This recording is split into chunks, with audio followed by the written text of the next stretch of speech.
In this video, with just 4 exercises, we're going to show you how to go from 0 pull-ups to your first 10. Something to watch when you do pull-ups is not to be too upright. When you're too upright, you put too much emphasis on the biceps. What we need to do is engage our shoulders, pull them back, take a lean back, looking up, and pull ourselves up to the bar. What this does is it acts more like a row, and it just allows us to better engage the muscles of our back and utilise them when it comes to gaining strength in this movement. Now the first exercise is going to be negatives.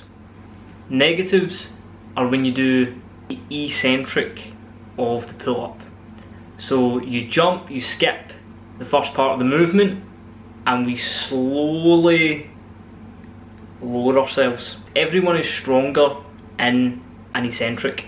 What this does is it overloads the part of the movement.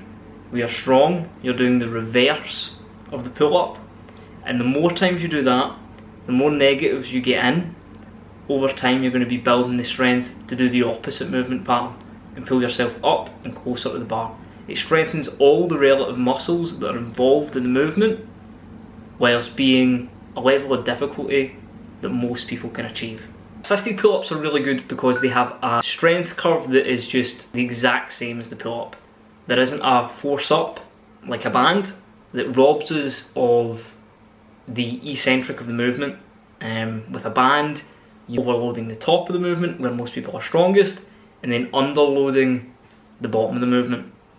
So with assisted pull-ups, you can get the exact movement pattern with the exact strength curve that you want, but it just allows you to progressively decrease your own body weight so that you can improve at the exercise as you get stronger. You can just slowly but surely take more and more weight off until you seamlessly transfer to doing regular pull-ups. It's good for someone that's maybe not ready for negatives yet, and it's also just a really good way of drilling the movement pattern. We get both the eccentric and the concentric of the movement, whereas obviously in the negatives we're only getting the eccentric. So it's good for kind of skill acquisition and getting the relevant muscles exercised. Lat pull downs. Now for these, what they do is they build your base when it comes to these exercises. It is a relevant movement pattern that is really similar to the pull-up, but you can start with any given weight. It's also just a little bit different, so you won't be kind of overtraining your pull-ups. You know, you can do negatives one day, do assisted pull-ups the next day, and then do some lat pull-downs. You're working all the same muscles, but the slight change in joint angle will just allow you to continually overload more frequently. And frequency, when it comes to something like pull-ups, trying to get good at pull-ups, is something that's really important. Now, if you can get relatively strong at lat pull-downs, if you're lat pulling your own body weight for numerous reps, chances are, even without any kind of skill-specific work, you'll be able to do a pull-up, at least one, if not many more. And the great thing with the lat pull-down is you can just slowly progress. With the pull-up it might be all at once, but you can just slowly work your way down, putting the pin in, and then as well it can even work as a great accessory to the pull-up.